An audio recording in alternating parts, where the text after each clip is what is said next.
del pánico. Cuidado con lo que escuchas. Podría ser real.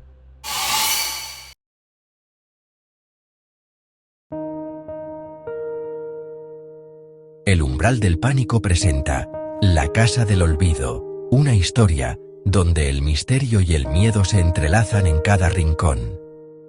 Todo comenzó con una decisión trivial, un giro equivocado en una carretera secundaria de Soria, una de esas rutas que parecen olvidadas por el tiempo y por la gente.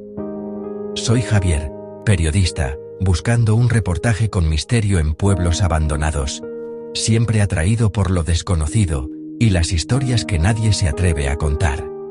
El GPS falló, los mapas no cuadraban, y la soledad era abrumadora. El silencio del entorno solo hacía crecer mi inquietud. El depósito de gasolina casi vacío aumentaba mi ansiedad. Cada kilómetro parecía un riesgo calculado. Vi un desvío sin señal, flanqueado por pilares de piedra derruidos, como si guardaran un secreto antiguo. Contra mi instinto, giré el volante y avancé por el camino de tierra, sintiendo que cruzaba un umbral invisible. El bosque se cerraba, la luz desaparecía, y el silencio era absoluto, como si el mundo se hubiera detenido a mi alrededor. Justo cuando pensaba dar la vuelta, el bosque se abrió de repente, revelando algo inesperado. Allí estaba, la Casa del Olvido, imponente y solitaria bajo las nubes, como esperando ser descubierta. Una mansión olvidada, esperando su historia, lista para revelar los secretos que guarda entre sus muros. El misterio apenas comenzaba.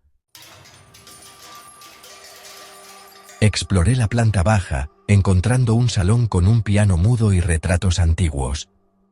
Los ojos de la familia en los cuadros me seguían, juzgándome en silencio. Me acerqué a una ventana y limpié el cristal. Afuera, la luna iluminaba una colina lejana. Allí, la silueta de un hospital abandonado, con una sola luz parpadeante. La coincidencia era inquietante. Dos edificios olvidados, tan cerca. El hospital parecía una pieza clave del misterio. Decidí buscar respuestas en la casa antes de acercarme a la colina. Un pequeño escritorio polvoriento llamó mi atención. Un cajón entreabierto parecía guardar secretos. Dentro del cajón, hallé un diario encuadernado en cuero, cubierto de polvo y con el lomo agrietado por los años. Al tocarlo, sentí una extraña conexión, como si el pasado quisiera contarme un secreto largamente guardado. Era de Leonor, la esposa del dueño de la casa, y estaba fechado en 1958. Las páginas estaban llenas de una caligrafía delicada y elegante, que transmitía la personalidad de quien lo escribió. Al principio, Leonor describía días de felicidad y esperanza en la casa, momentos de luz y sueños compartidos con su familia. Todo parecía perfecto, como si nada pudiera perturbar esa paz. Pero pronto, el tono cambiaba. Soledad, ruidos extraños, susurros y pasos en la noche comenzaron a llenar sus relatos. La atmósfera se volvía cada vez más inquietante y opresiva. Leonor sentía una presencia fría a su alrededor, y era aislada por su marido, Ricardo, quien se mostraba cada vez más distante y severo con ella. Descubrió que Ricardo no era un simple hombre de negocios, sino el director del hospital de la colina, un lugar envuelto en rumores y secretos. La última entrada era desesperada. No estoy enferma, él quiere encerrarme allí. Nadie me cree, pero sé lo que está pasando. Las cosas que veo son reales, y ahora vienen a por mí. El diario terminaba abruptamente, como si Leonor hubiera sido interrumpida en medio de su confesión. La casa era una prisión disfrazada de hogar, y el hospital, la clave de todo el misterio que envolvía a la familia. El miedo de Leonor se sentía en cada palabra, impregnando las páginas con su angustia y desesperación. El misterio se volvía más oscuro y profundo, como si la casa misma guardara secretos imposibles de revelar. ¿Qué había sido de Leonor? Tenía que saberlo, aunque eso significara enfrentar los fantasmas de su historia. Salí de la casa y caminé hacia el hospital bajo la luna. El edificio era frío, desolador, con ventanas rotas y una cerca oxidada. Crucé la valla y avancé entre maleza y ruinas. La luz parpadeante seguía en el segundo piso. Entré por la puerta destrozada. El interior era un laberinto de pasillos y habitaciones vacías. El olor a antiséptico y descomposición impregnaba el aire. Camillas volcadas, sillas de ruedas oxidadas, nombres de pacientes en puertas. El sufrimiento parecía haberse solidificado en las paredes. Buscaba el despacho del director, Ricardo. Allí debía estar la verdad. El hospital guardaba los secretos más oscuros. El silencio tras la cinta era denso, cargado de significado. La presencia en la casa era real, no sugestión. El frío era una entidad que me envolvía. Decidí subir al segundo piso, buscando una última prueba. El pasillo estaba cubierto de arañazos y puertas cerradas. Al final, la puerta del dormitorio principal. La abrí. La habitación estaba casi intacta. Un gran espejo de cuerpo entero reflejaba mi figura. Me acerqué, sintiendo que la respuesta final estaba allí.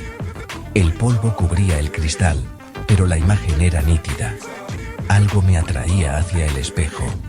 El misterio de la casa culminaba en ese reflejo. Era el momento de enfrentar la verdad. Me detuve frente al espejo. El aire gélido y el silencio absoluto me envolvían como un sudario invisible. El ambiente era tan denso que cada respiración parecía resonar en la oscuridad. Apunté la linterna. Mi reflejo, tenso y pálido, me devolvía la mirada con una intensidad que nunca antes había sentido. Era como si el cristal separara dos mundos. El fondo del reflejo empezó a cambiar. La habitación, limpia y ordenada, como en 1958, se materializaba ante mis ojos. El tiempo parecía plegarse dentro del espejo. Paralizado, vi aparecer a una mujer, Leonor, etérea y ajena a mi presencia, como un recuerdo que cobra vida. Su cuerpo era antinatural, su rostro oculto por el pelo, y su silueta parecía flotar entre la realidad y la pesadilla. Levantó la cabeza. No tenía ojos, solo cuencas vacías que absorbían la poca luz de la habitación. Su boca se abrió en una expresión de hambre infinita, un abismo oscuro que parecía querer devorarme. Me miraba, no a mi reflejo, sino a mí, como si pudiera ver directamente mi alma y mis miedos más profundos. Retrocedí, caí al suelo, la linterna rodó lejos de mi alcance, sumiéndome en una penumbra aún más densa. Leonor ya no estaba junto a la cama, sino pegada al otro lado del cristal, arañando el espejo con desesperación, como si buscara cruzar hacia mi mundo. Lo más aterrador, mi propio reflejo seguía de pie, inmóvil, observándome con una calma antinatural. Mientras yo miraba desde el suelo, mi reflejo se arrancó los ojos con una calma espantosa, como si el dolor no existiera en ese otro lado. La casa del olvido había mostrado su verdad, revelando horrores que no pueden ser olvidados ni comprendidos. Y yo ya no era el mismo. Algo dentro de mí se había quebrado para siempre, marcado por el reflejo de lo imposible.